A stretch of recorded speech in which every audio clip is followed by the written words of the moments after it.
مرحبا ماہ رمضان، مرحبا ماہ رمضان۔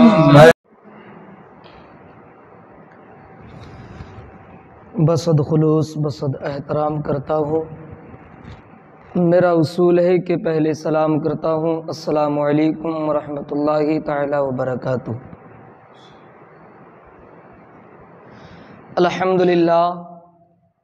الحمد للہ رب العالمین، وکفا وسلام علی عبادہ الذین اصطفیٰ، اما بعد فاعوذ باللہ من الشیطان الرجیم، بسم اللہ الرحمن الرحیم۔ ان بطش ربک لشدید، آمنت باللہ صدق اللہ العظیم وصدق رسولہ النبی الامین المتین المبین الکریم، ونحن علی ذلک لمن الشاہدین والشاکرین، والحمد للہ رب العالمین۔ کسی شاعر نے لکھا تھا کہ تیز دھوپ کی تپش تم کو ستائے گی، تیز دھوپ کی تپش تم کو ستائے گی، پیاس کی شدت تمہیں آزمائے گی، تیز دھوپ کی تپش تم کو ستائے گی، پیاس کی شدت تمہیں آزمائے گی، روزہ دارو تم ہر حال میں صبر رکھنا، روزہ دارو تم ہر حال میں صبر رکھنا، یہ آزمائش تمہیں جنت میں لے کے جائے گی، یہ آزمائش تمہیں جنت میں لے کے جائے گی۔ میرے پیارے آقا علیہ الصلوۃ والسلام کے پیارے دیوانوں اور ہمارے ہیرا اسلامک چینل رانے بن نور کے ناظرین حضرات، آپ نے مجھ سے قبل روزے کے تعلق سے بہت پیاری باتیں سنی، میں بھی روزے کے تعلق سے کچھ باتیں بیان کرنے کے لیے آج انشاءاللہ پھر جمع ہوا ہوں، کہ تاکہ جو باتیں بیان کی جائیں ان سے ہمارے ناظرین جو یوٹیوب کے ناظرین ہیں ان کی اصلاح ہو جائے اور انہیں پتہ چل جائے کہ روزے کی اہمیت ہوتی کیا ہے، روزہ ہوتا کیا ہے۔ محترم حضرات، میں نے اللہ کے قرآن کی جس آیت کریمہ کو تلاوت کرنے کا شرف حاصل کیا، اس کا ترجمہ بیان کرنے سے قبل نہیں بلکہ دو جہاں کے آفتاب نبی کریم صلی اللہ تعالی علیہ وسلم کی بارگاہ بے کس پناہ میں سبھی حضرات بلند آواز سے درود پاک پڑھیں۔ اللہم صلی علی سیدنا شفیعنا و مولانا محمد وبارک وسلم، صلو علیہ صلاۃ و سلام علیک یا رسول اللہ صلی اللہ تعالی علیہ وسلم۔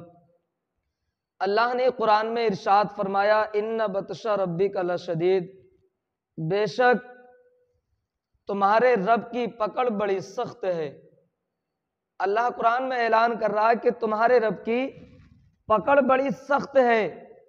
تو ہمیں جب ہمارے رب کی پکڑ بڑی سخت ہے تو اللہ رب العزت سے ہمیں ہر وقت ڈرنا چاہیے، ہمیں گناہوں کی طرف نہیں بلکہ خدا کی گھر کی طرف، مسجدوں کی طرف رجوع کرنا چاہیے، ہمیں اپنی زندگی میں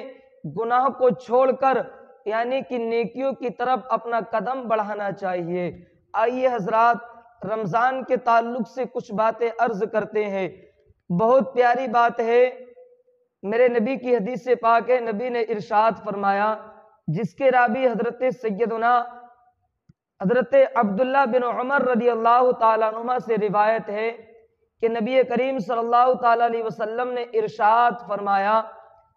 کہ روزہ اور قرآن بندے کے لیے شفاعت کریں گے۔ کیا فرمایا میرے نبی نے؟ کہ روزہ اور قرآن بندے کے لیے شفاعت کرے گا۔ اللہ رب العزت کا اگر کوئی بندہ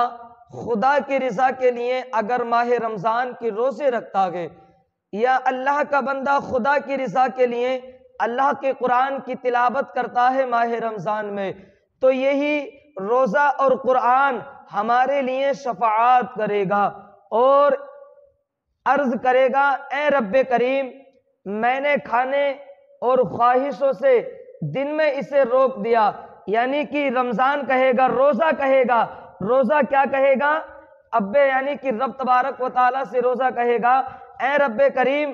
میں نے اسے دن میں کھانے سے اور اس کی خواہشات سے اس کو روک دیا، میری شفاعت اس کے حق میں قبول فرما۔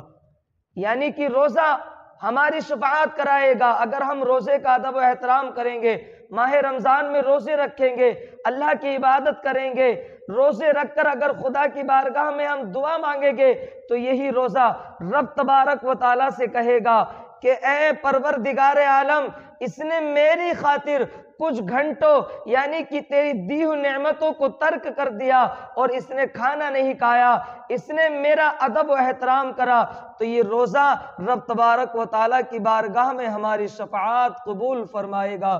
اور آگے قرآن کہے گا میں نے اسے رات میں سونے سے باز رکھا۔ اب جو ہمارے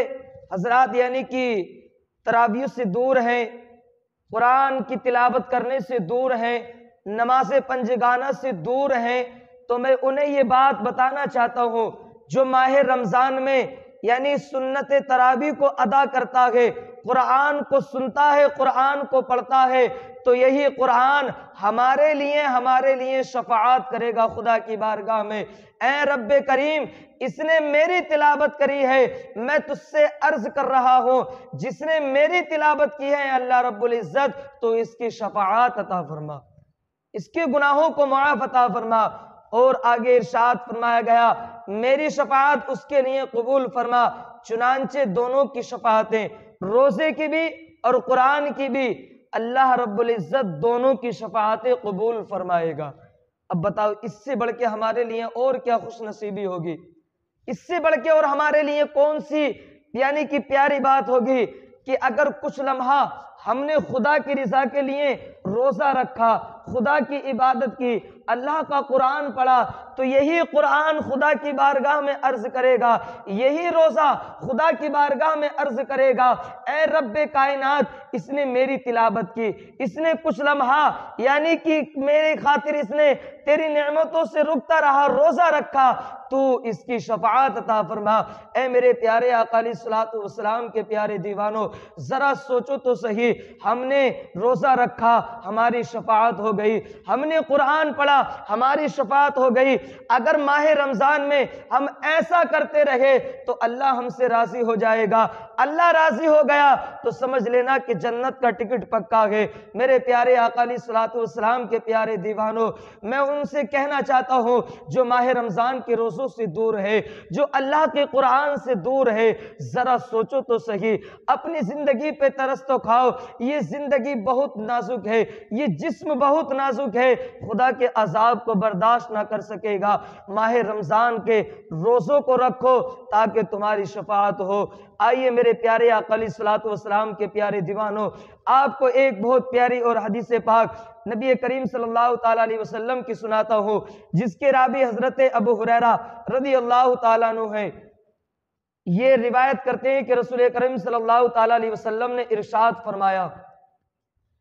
کہ جب رمضان کی پہلی رات ہوتی ہے تو اللہ تبارک و تعالیٰ اپنی مخلوق کی طرف نظر فرماتا ہے۔ دیکھیں، ہم دن بھر گناہ کرتے ہیں، دن بھر خدا کی نافرمانی کرتے ہیں، مگر جیسے ہی ماہ رمضان المبارک کی پہلی رات آتی ہے تو اللہ تبارک و تعالیٰ اپنے بندوں کی طرف، اپنی مخلوق کی طرف یعنی کہ نظر فرماتا ہے۔ اور جب اللہ تبارک و تعالیٰ کسی بندے کی طرف نظر فرمائے گا تو اسے کبھی عذاب نہ دے گا، اور ہر روز 10 لاکھ کو جہنم سے آزاد فرماتا ہے۔ میرے پیارے آقا علیہ الصلوۃ والسلام کے پیارے دیوانوں، جس پر خدا کی نظر پڑ گئی تو پھر خدا اسے عذاب نہیں دے گا، رب تبارک و تعالی اس کو عذاب نہیں دے گا بلکہ اس کو جنت عطا فرمائے گا۔ اور ماہ رمضان المبارک میں اللہ رب العزت ہر روز 10 لاکھ کو جہنم سے آزاد فرماتا ہے اور ان کو یعنی کہ جنت عطا فرماتا ہے، جنت کا مژدہ سناتا ہے۔ بتاؤ کتنی پیاری بات ہے، ماہ رمضان کا مقدس مہینہ آنے کے بعد 10 لاکھ جہنمیوں کو آزاد کر رہا اللہ رب العزت، اس کا کتنا بڑا احسان ہے، وہ کتنا بڑا کریم ہے۔ اور جب 29ویں رات یعنی کہ 29ویں رات ہوتی تو مہینے بھر میں جتنے آزاد کیے، یعنی کہ اللہ رب العزت نے ہر دن یعنی کہ 10 لاکھ جہنمیوں کو آزاد کر کر جہنم سے جنت عطا فرمائے گا، تو یعنی کہ اب 29 دن لگاتار اب جتنے لوگوں کو اللہ رب العزت نے جہنم سے آزاد کیا تھا، اب آخری 29ویں شب میں اللہ تبارک و تعالی ان کی تعداد کے مجموعے کے برابر رب تبارک و تعالی ان کو یعنی کہ ان کی تعداد کی برابر بندوں کو جہنم سے آزاد کر کر ان کو جنت عطا فرماتا ہے۔ کتنی پیاری بات ہے میرے پیارے آقا علیہ الصلوۃ والسلام کے پیارے دیوانوں، ماہ رمضان کا ادب و احترام کرو، ماہ رمضان کی اہمیت کو جانو۔ ایک رات میں آزاد کرتا ہے، پھر جب عید الفطر کی رات آتی ہے یعنی کہ عید کی رات آتی ہے تو ملائک خوشی کرتے ہیں، یعنی کہ فرشتے خوشی مناتے ہیں، اور اللہ جل شانہ اپنی نور کی خاص تجلی فرماتا ہے، فرشتوں سے فرماتا ہے اے گروائے ملائک، اے فرشتوں، اس مزدور کا کیا بدلہ ہے جس نے کام پورا کیا۔ یعنی کہ روزہ رکھنے والے کو رب تبارک و تعالیٰ ایک مزدور کے نام سے پکارا، کیا کہہ رہا کہ اس مزدور کا بدلہ، اس کا انعام پورا کیا ہے؟ فرشتے عرض کرتے ہوں گے اس کا پورا اجر دیا جائے، رب تبارک و تعالیٰ اس کا پورا انعام دیا جائے، تو رب تبارک و تعالیٰ فرماتا ہے میں تمہیں گواہ بناتا ہوں کہ میں نے اس کے ان سب کو بخش دیا گئے جنہوں نے ماہ رمضان کا ادب و احترام کیا گئے، جنہوں نے روزے رکھے ہیں ان کو میں نے سب کو بخش دیا گئے۔ اب بتاؤ ماہ رمضان المبارک کے ہر دن میں رب تبارک و تعالیٰ 10 لاکھ کو جہنم سے آزاد کر کر جنت عطا فرماتا ہے۔ کتنا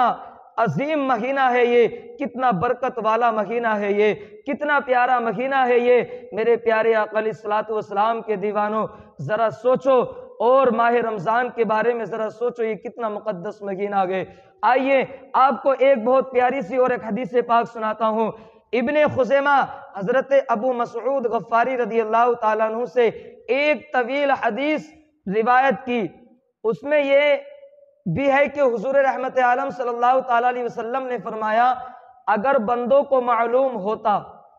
دیکھیں نبی نے کیا ارشاد فرمایا، نبی کیا کہہ رہے ہیں، اگر بندوں کو معلوم ہوتا کہ رمضان کیا چیز ہے، بندوں کو